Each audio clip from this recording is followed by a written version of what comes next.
Monsieur le ministre, la parole est à Monsieur le Président Philippe Vigier. Monsieur le Premier ministre, vous l'avez vous-même souligné en annonçant la seconde phase du déconfinement. La situation sanitaire s'est fortement améliorée, même si on déplore près de 30 000 morts, et j'ai une pensée pour notre collègue Claude Goasguen. Il nous faut désormais continuer d'apporter des réponses concrètes, puissantes, à la hauteur des conséquences désastreuses que va continuer de produire cette crise, et penser dès aujourd'hui la troisième étape du déconfinement. Je pense aux conséquences économiques, en particulier pour les secteurs d'hôtellerie, des bars, des restaurants, du tourisme. Nous savons tous qu'avec les mesures de distanciation sociale qui existent, de très nombreuses entreprises ne pourront pas survivre.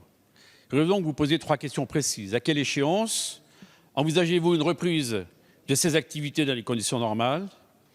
Ensuite, allez-vous mettre en place des aides ciblées, exonération de charges pour les bars, les restaurants, de manière à accompagner ces entreprises dans cette phase transitoire? Enfin, alors que l'interdiction de circuler a été levée partout en France, allez-vous supprimer ce décret qui limite de manière incompréhensible le transport aérien entre la Corse et le continent, mettant à mal l'économie corse?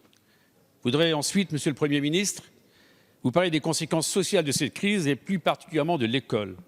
Vous avez fait le choix de rouvrir progressivement les écoles sur la base du volontariat afin de ne pas abandonner les enfants des familles les plus fragiles. Si cette décision pouvait se comprendre, elle n'est aujourd'hui plus tenable. Tout d'abord parce que sur le terrain, on constate que ce sont souvent les élèves les plus en difficulté qui sont restés éloignés de l'école. Ensuite, parce qu'il est inconcevable que la rentrée puisse s'effectuer dans ces conditions, que ce soit pour les classes ou pour les transports scolaires. Donc mes questions seront simples. Quels seront les principes d'organisation de la rentrée scolaire et quelles mesures de soutien envisagez-vous pour les enfants qui malheureusement ont plus pâti de ces mesures? Merci, Monsieur le Président. La parole est à Monsieur le Premier ministre. Monsieur le Président, Mesdames et Messieurs les députés, Monsieur le Président Vigier, vous posez beaucoup de questions et elles sont bonnes, je les comprends parfaitement.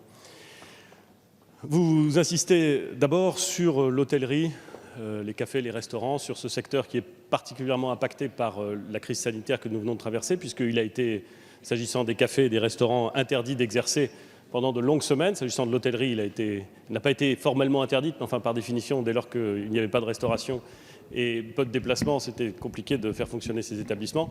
On a donc, dans ce secteur-là, payé un très lourd tribut à la crise sanitaire. Et même si des mesures puissantes, vous le savez, et elles ont d'ailleurs été saluées comme telles par les représentants de la profession, ont été prises pour permettre à l'ensemble des acteurs de ce secteur de passer cette étape, les conditions de la reprise sont à certains égards presque plus inquiétantes pour les représentants de la profession et pour la profession dans son ensemble. Parce que lorsque votre loyer est d'un niveau tel que l'organisation de votre activité avec moitié moins de couverts vous rend la tâche quasi impossible pour arriver à votre point mort, voire pour commencer à gagner des sous, vous savez que vous allez avoir un problème au redémarrage.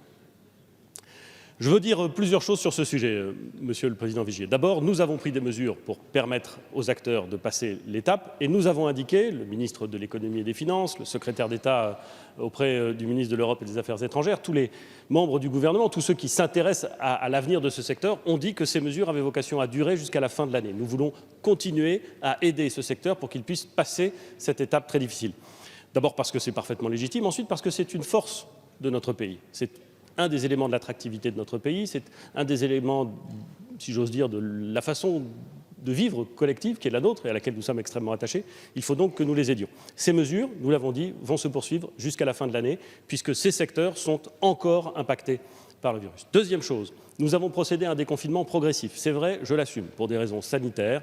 Dans les départements verts, qui sont l'immense majorité des départements français, on peut désormais fonctionner avec des règles sanitaires qui sont évidemment beaucoup plus lourdes que celles qui prévalaient avant le confinement, mais on peut fonctionner et on peut recommencer à fonctionner. Et je crois que chacun a fait l'expérience aujourd'hui du plaisir évident qu'il peut y avoir à retrouver les cafés et les restaurants le moment venu. Dans les zones dites oranges, pour l'essentiel dans l'Île-de-France, à Mayotte et en Guyane, les règles de fonctionnement de ces services ne sont pas encore aussi favorables que celles qui prévalent dans les départements verts. Parce qu'il y a un peu plus de virus circulant dans ces territoires et que nous voulons limiter au maximum les risques pour des raisons que chacun peut parfaitement comprendre, je crois, ici. Quand est-ce que les conditions seront redevenues normales? Vous me posez une question, Monsieur le Président, à laquelle je peux difficilement répondre. Je peux indiquer ceci, que nous avons toujours procédé par étapes de 3 semaines, et que donc, si tout se passe bien, ce que nous espérons, ce que le passé récent nous laisse espérer, alors le 21 juin, le 22 juin, on pourra peut-être, je l'espère, dans les zones oranges, recommencer à fonctionner comme aujourd'hui on fonctionne dans les zones vertes. Ce sera déjà une avancée majeure. Quand pourrons-nous abaisser les règles d'exploitation sanitaire qui ont été imposées? Je ne le sais pas encore exactement, Monsieur le Président Vigier, parce que je ne veux pas nous placer collectivement dans une situation où l'épidémie pourrait repartir avant que nous ne la voyions. Et donc, nous allons probablement commencer l'été avec des règles sanitaires en effet plus strictes que celles qui prévalaient avant le confinement. L'objectif, encore une fois, c'est d'accompagner ces secteurs à franchir cette étape, leur redonner leur attractivité. Vous avez posé une question sur la Corse et sur une rédaction d'un décret qui miroite entre les transports maritimes et les transports aériens. Vous avez parfaitement raison de le faire. Le décret sera corrigé dans le bon sens dès ce soir. Enfin, s'agissant de l'école, la question est délicate et plus exactement, elle est grave. Parce que j'ai eu l'occasion de le dire plusieurs fois, je le crois profondément, de tous les défis et de toutes les... parfois j'ai utilisé le terme bombe à retardement, je ne suis pas sûr que ce soit le meilleur terme, enfin néanmoins je l'ai utilisé donc je vais l'assumer, qui nous sont laissés par cette crise sanitaire. La bombe à retardement pédagogique n'est pas la moins importante et elle n'est pas la moins dangereuse. La déconnexion complète, le décrochage d'une certaine façon, l'absence de lien réel entre un très grand nombre d'enfants, de collégiens, de lycéens avec l'école aura un coût humain, un coût pédagogique, un coût intellectuel, un coût social, et c'est évident. Ce que nous essayons de faire, et je dis nous essayons avec beaucoup de modestie et d'humilité, c'est d'encourager très vivement, et je crois que dans beaucoup de cas les professeurs le font, d'encourager très vivement les professeurs à identifier ceux qui, dans telle ou telle classe, ont le plus besoin. Et ça n'est pas forcément une question sociale. Ça doit toujours être d'abord une priorité pédagogique. Dans n'importe quelle classe, on peut identifier des enfants qui vont avoir plus de problèmes si ce lien physique avec l'école n'est pas rétabli rapidement que d'autres. Ça ne veut pas dire que les autres ne sont pas importants, bien entendu, mais ça veut dire qu'il faut essayer, dans un moment de crise, de s'attacher aux priorités. Et la priorité pédagogique, elle est bien là, me semble-t-il. Il faudra ensuite qu'avec l'évolution de la crise, nous puissions desserrer l'étau des conditions sanitaires d'accueil dans les écoles, le faire sans risque, bien entendu, mais le faire progressivement, de façon à pouvoir permettre le retour d'un plus grand nombre d'enfants dans les écoles.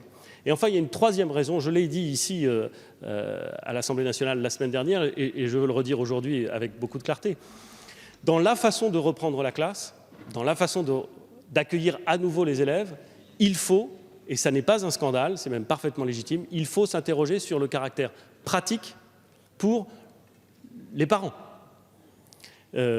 Proposer des demi-journées d'accueil à l'école, ou même des journées alternées, c'est d'une certaine façon placer les parents et leurs employeurs dans des situations qui sont parfois quasi impossibles à gérer.